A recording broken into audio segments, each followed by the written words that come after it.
زبان ہمارے جسم کا کتنا چھوٹا سا حصہ ہے نا، لیکن کیا کبھی سوچا ہے کہ یہی چھوٹا سا حصہ سب سے زیادہ طاقتور اور شاید سب سے زیادہ خطرناک بھی ہو سکتا ہے؟ تو آئیے آج ایک ایسی قدیم تعلیم کو سمجھتے ہیں جو انسانی گفتگو کی اس ناقابل یقین طاقت اور اس کے اندر چھپے خطرات سے پردہ اٹھاتی ہے۔ تو پھر سیدھا سا سوال یہ ہے کہ ہمارے جسم کا سب سے خطرناک حصہ آخر ہے کون سا؟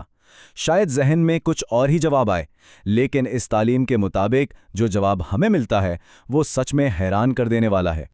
کیونکہ دیکھیں، اصل خطرہ اکثر ہماری نظروں سے اوجھل ہوتا ہے۔ یہ ہمارے اندر ہی چھپا ہے، ایک ایسی جگہ جسے ہم ہر روز استعمال کرتے ہیں، لیکن اکثر اس کی اصل طاقت کو سمجھے بغیر۔ اس تعلیم کا نچوڑ اس ایک جملے میں ہے: زبان ہر بھلائی اور ہر برائی کی کنجی ہے۔ سوچیں ذرا، کتنا گہرا جملہ ہے۔ مطلب ہمارے الفاظ جنت کے دروازے بھی کھول سکتے ہیں اور جہنم کے بھی۔ یہ ایک ایسی دو دھاری تلوار ہے جس کا استعمال ہمیں بہت بہت سوچ سمجھ کر کرنا چاہیے۔ اچھا، تو بات صرف اچھے یا برے الفاظ تک محدود نہیں ہے۔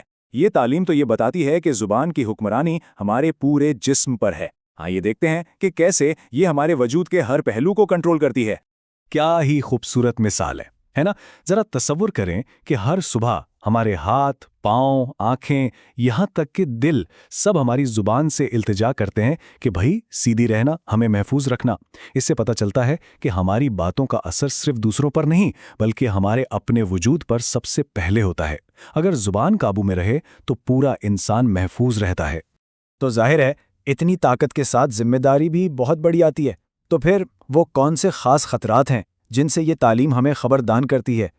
وہ کون سے گناہ ہیں جو صرف اور صرف زبان سے ہوتے ہیں؟ یہ رہی وہ فہرست: غیبت جو دوستیوں میں زہر گھول دیتی ہے، جھوٹ جو اعتماد کو توڑ دیتا ہے، اور فضول باتیں جو بس وقت اور توانائی ضائع کرتی ہیں۔ ہمیں شاید لگے کہ یہ تو چھوٹی چھوٹی باتیں ہیں، لیکن اس تعلیم کے مطابق یہی چیزیں بہت بڑے روحانی نقصانات کی جڑ ہیں۔ لیکن بات صرف دنیا میں ہونے والے نقصانات کی نہیں ہے۔ یہ تعلیم ہمیں جواب دہی کے تصور پر بھی سوچنے پر مجبور کرتی ہے۔ اس آیت کے مطابق ہمارا بولا ہوا ہر ایک لفظ لکھا جا رہا ہے۔ یہ ایک بہت گہرا خیال ہے۔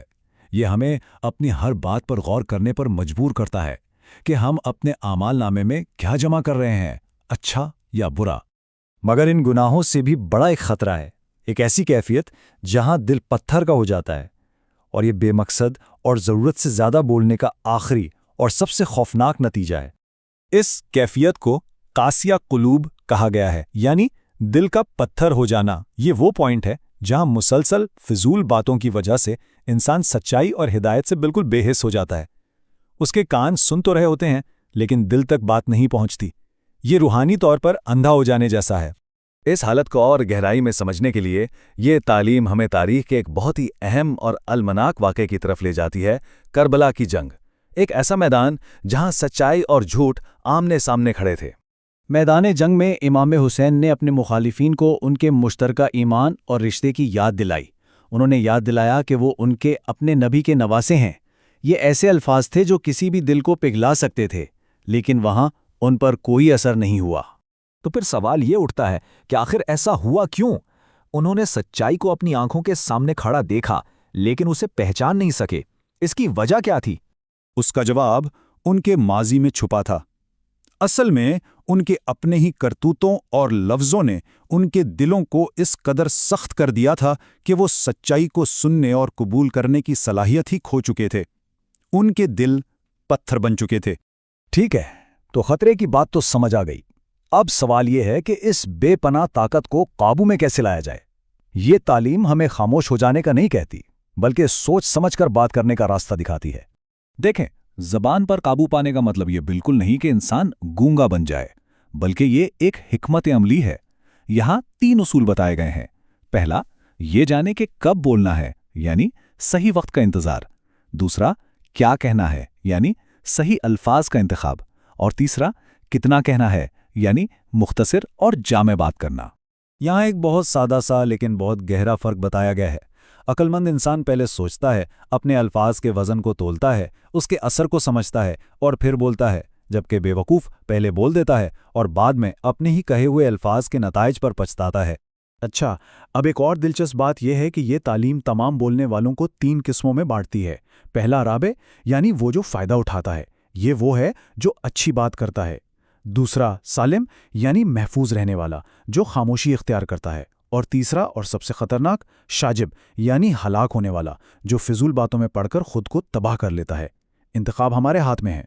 تو یہ ساری بحث ہمیں ایک آخری اور بہت اہم انتخاب پر لا کے کھڑا کر دیتی ہے، ایک ایسا انتخاب جو صرف ہماری گفتگو کو نہیں بلکہ ہمارے پورے کردار کو ظاہر کرتا ہے۔